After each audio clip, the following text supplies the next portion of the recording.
¿Por qué los millennials son socialistas? Porque estoy convencida que no tienen idea de lo que es comunismo ni tampoco socialismo. Cuando un millennial nos dice que quiere socialismo, nunca nos dice realmente qué es lo que quiere, cómo envisiona que ese gobierno va a funcionar. No tiene idea de cómo van a funcionar las medidas políticas y económicas. Por eso se me ocurrió hacer socialismo para millennials. Bienvenidos. Vamos a arrancar desde la era industrial, cuando en el siglo XIX empiezan un montón de pensadores a pensar cosas que se denominaron como la filosofía socialista. Entre ellos estaba Giuseppe Mazzini. No digas tú, di nosotros. Esta visión de que renunciar al yo era lo mejor que le podía pasar a la sociedad. También Pierre-Joseph Proudhon, que dijo, la propiedad es robo. Estos dos contemporáneos inspiraron a Carlos Marx y a Federico Engels. Carlos Marx y Federico Engels se conocieron en 1843, 5 años antes de que escribieran el Manifiesto Comunista. Carlos Marx, hijo de padres judíos que dejaron la religión judía y se convirtieron al protestantismo, fue expulsado de Alemania, de Francia, de Bélgica, hasta que finalmente se va a Inglaterra, y en Manchester, junto con Federico Engels, un burgués, un hijo de industriales, ellos dos pues hacen el Manifiesto Comunista y describen el capital. Cosas interesantes, Carlos Marx trabajó muy poco en su vida y a la edad que yo tengo, 31 años, se retiró para ser un mantenido de Federico Engels por el resto de sus días. Vivió en Soho, Inglaterra, todo ese tiempo, y después de los 31 años nunca más volvió a trabajar. Estos dos personajes creyeron que habían descubierto el agua azucarada y que la época que estaban viviendo era una época única en la humanidad. Dicho en las palabras del mismo Carlos Marx, de este libro, The Politics Book, comunismo es el enredo de la historia resuelto. Para ellos el comunismo venía a resolver todas las luchas históricas. Según Marx y Engels, después de ellos la historia no volvería a ser la misma. Pero pensemos un poco en cuál era el mundo industrial en el que se movían Carlos Marx y Federico Engels. Para empezar, la filosofía que estos dos señores hicieron estaba inspirada para Alemania e Inglaterra, países industriales que tenían una gran industria que estaba cada vez más creciendo, no para países agrícolas. Y resulta que ni Inglaterra ni Alemania pusieron jamás en práctica las teorías de Marx ni de Engels tampoco. Quienes las pusieron en práctica fueron países agricultores que no contaban con las particularidades que Carlos Marx decía deberían de ser lo primero que debería haber, que es capital, manufactura e industria. En los países que más adelante vamos a ver, nos vamos a dar cuenta que no se puso en práctica. Además de esto, pensemos un poco en el mundo de estos dos señores. El mundo en el que se mueve Carlos Marx y el mundo en el que se mueve Federico Engels, 1848, es un mundo donde la esclavitud todavía era legal en Estados Unidos y en Europa, donde las mujeres no podíamos votar, prácticamente no teníamos ningún derecho porque éramos consideradas demasiado idiotas como para trabajar y votar. Era un mundo donde no había aviones, no había teléfonos, no había electricidad, no había inodoros, no había tampoco radios, no había televisión, no había satélites en el espacio, no había la mayor cantidad de profesiones que hoy por hoy existen en el mundo. Era otro mundo. Era una época donde estos dos hombres tuvieron la arrogancia de decir, de aquí para adelante la historia ya nunca va a cambiar. Ellos no tomaron en cuenta los avances tecnológicos, pensaron que la industria y esa época de los miserables iba a quedarse ahí para siempre. ¿Y en qué se basa esta crítica que estamos haciendo de el comunismo? Pues se basa en la crítica al proyecto de Gotha, escrito por Carlos Marx, El Capital, también escrito por Carlos Marx en 3 tomos, que por cierto el segundo tomo se imprimió luego de que Marx haya muerto, él ni siquiera lo había publicado, y por supuesto el Manifiesto Comunista. Vamos a ver entonces, el Manifiesto Comunista se basa en 2 fases. Esta es la primera fase que tiene 10 puntos. Ustedes vayan viendo si estos 10 puntos son lo que los millennials defienden cuando dicen que son socialistas. Vamos a ver, millennials, vamos a ponerlos a prueba. El primer punto de la fase 1 del Manifiesto Comunista es la abolición de la propiedad privada. Expropiaciones, que son todavía cosa de todos los días en América Latina, no son ajenas a ninguno de ustedes. El segundo puesto es impuestos fuertemente progresivos. Esta idea de que los más productivos de la sociedad sostengan más al Estado, porque del Estado vivimos todos. Entonces, mientras más paguen los más ricos, se supone que el Estado va a ser más justo y más fuerte, y para nada tiene que ver que eso desincentive a la gente a ser mejor. El tercero es abolición del derecho a herencias. Interesante, porque Rafael Correa quiso hacer también una ley de herencias bastante draconiana, donde se quería quedar con un montón de las herencias. El cuarto es confiscar la propiedad a emigrantes. Interesante que lo primero que hacen los regímenes socialistas y comunistas es no dejar que venga inversión extranjera, porque supuestamente en el himno socialista todos los obreros se van a agarrar de las manos, pero para lo que se trata de comercio todos somos enemigos. El quinto es centralización del crédito, que solo podías endeudarte con el Estado. La sexta es centralización de los medios de comunicación y transporte. ¿Les suena familiar? Prácticamente en toda América Latina, los regímenes del socialismo del siglo XXI han acaparado los medios. Expansión de empresas estatales. El Estado lo puede hacer todo mejor, porque el Estado es más inteligente que todos los individuos en sociedad. Distribución igualitaria del trabajo, que trabajen igual los más capaces que los menos capaces, los más talentosos que los menos talentosos. Combinar agricultura con industrias manufactureras. Y por último, educación gratis, y esto va a escandalizar un montón a los progres. Carlos Marx estaba a favor del trabajo infantil. Sí, señoras y señores, para Carlos Marx la educación debía ser gratis. Mentira, nada es gratis, todo lo paga alguien, pero como el Estado lo iba a expropiar todo, la educación entonces sería gratuita para que fuera combinada con producción industrial, es decir, que los niños desde que están estudiando trabajaran.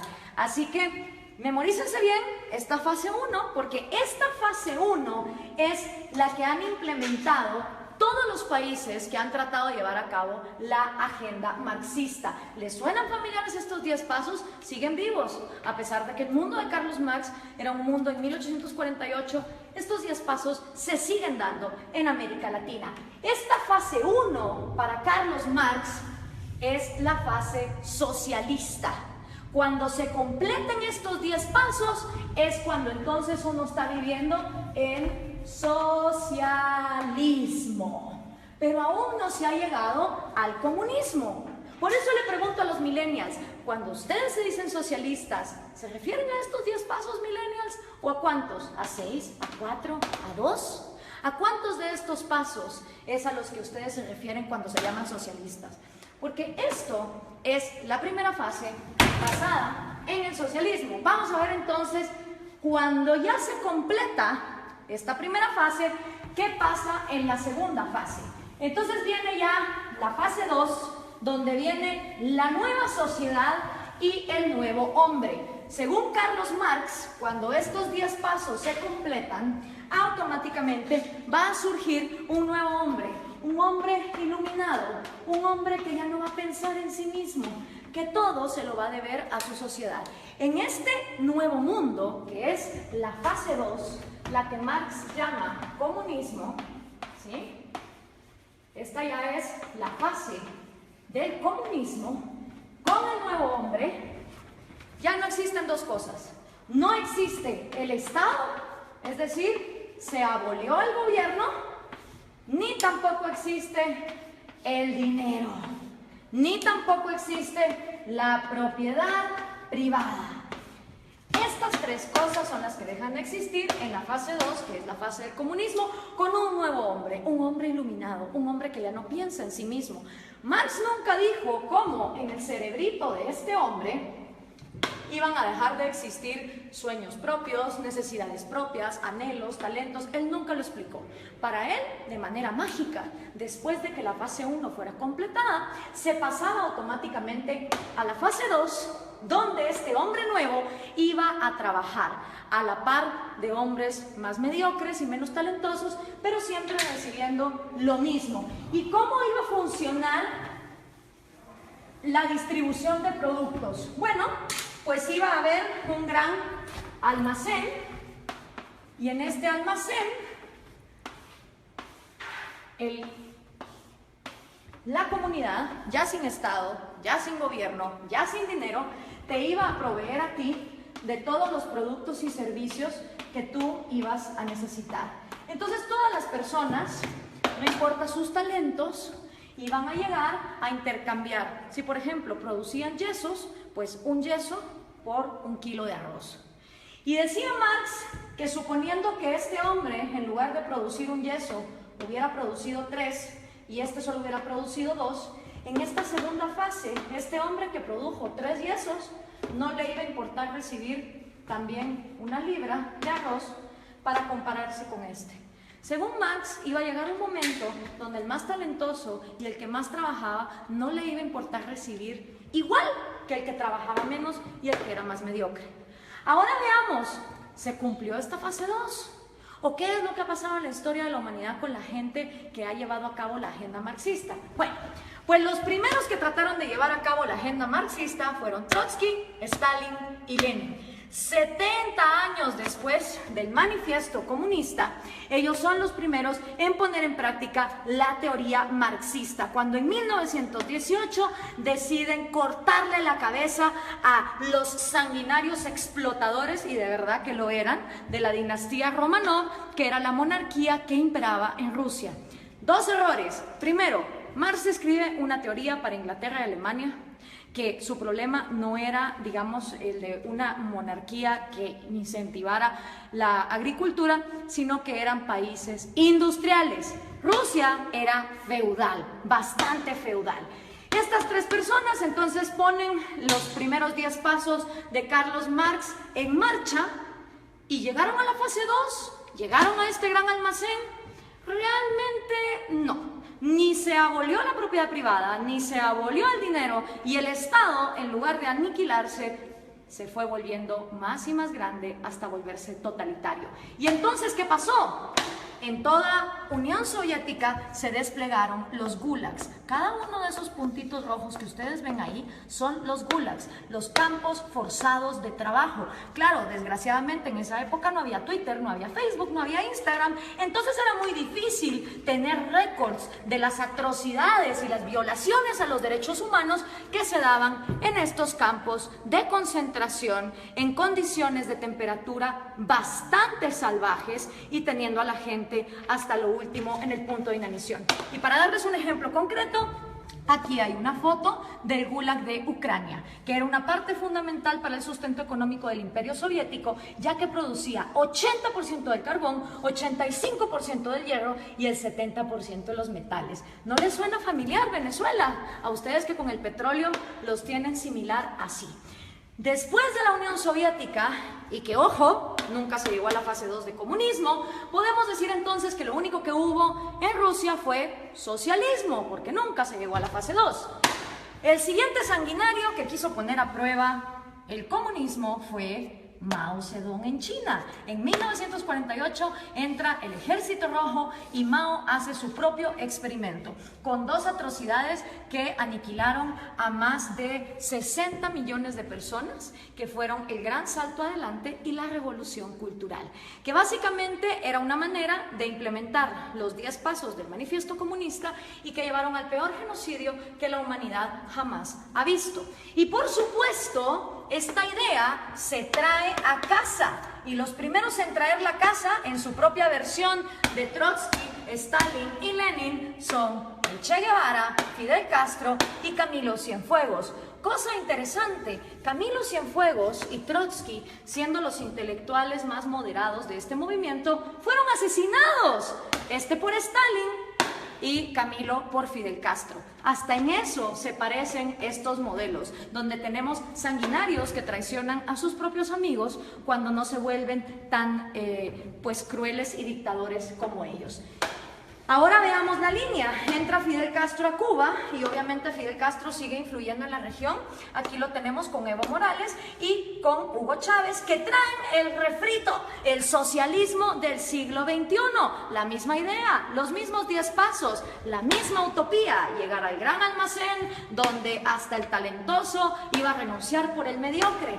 Y esto se sigue pasando. Aquí está Hugo Chávez con Kirchner, Néstor Kirchner y con Lula da Silva. Y por supuesto sus nuevos reciclados, Dilma Rousseff, que acaba de ser destituida, Mujica, Cristina Kirchner con Hugo Chávez. Si podemos ver, la línea es directa. Las ideas son las mismas. Es la misma receta y el resultado es el mismo. Entonces, ¿por qué los millennials insisten en ser socialistas? No me cabe la menor duda que es porque no conocen su historia, no tienen idea de lo que significa el socialismo, ni tampoco tienen idea de que el comunismo llega hasta una fase 2 que nunca antes se ha dado.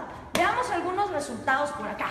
Tenemos la cantidad de muertos que el comunismo ha producido. En la Unión Soviética 20 millones, en China 65 millones, en Vietnam 1 millón. En Corea del Norte se calcula, porque obviamente no se sabe, 2 millones, en Camboya otros 2, en Europa del Este 1 millón, en Latinoamérica 150.000, en África 1.7, en Afganistán 1.5 para llegar a 94.3 millones, según los datos estadísticos de los mismos gobiernos. ¿Y quiénes han intentado el proyecto comunista? Nada más y nada menos que la mitad del territorio del mundo. Entre los países que han intentado el proyecto comunista están la Unión Soviética, Ucrania, Bielorrusia, Azerbaiyán, Georgia, Turkmenistán, Uzbekistán, Armenia, Kazajistán, Kirguistán, Letonia, Lituania, Moldovia, Estonia, China, Vietnam, Laos, Alemania Oriental, obviamente. Está también Hungría, Checoslovaquia, Rumania, Yugoslavia, Albania, Bulgaria, Corea del Norte, Cuba, Camboya, Etiopía, Angola, Mozambique, Nicaragua, Afganistán y por supuesto Venezuela, si tomamos en cuenta lo que se ha llevado a cabo. ¿Cuáles son tus probabilidades de toparte con el comunismo? Son increíbles. Imagínate que vos podés tener antepasados de Hungría o antepasados de Cuba y vivir en Guatemala y te vas a haber topado con el comunismo. Las probabilidades de que un ser humano se haya topado con el comunismo, una historia comunista, son de 1 en 2. Porque como les explicaba, de todo el mundo, la mitad del territorio de la humanidad ha intentado este experimento. Y el resultado no ha sido esa fase 2, no ha sido esa panacea de ese hombre iluminado, ese hombre que deja de pensar en sí mismo para solo pensar en los demás. El resultado ha sido lo que George Orwell nos describió hace tanto tiempo en La rebelión en la granja. Los humanos en el poder se vuelven los cerdos y para los cerdos hay todo. Mientras que para el resto de animales no hay nada. En lugar de llegar a la fase 2, se llega a un lugar donde la burguesía son los nuevos.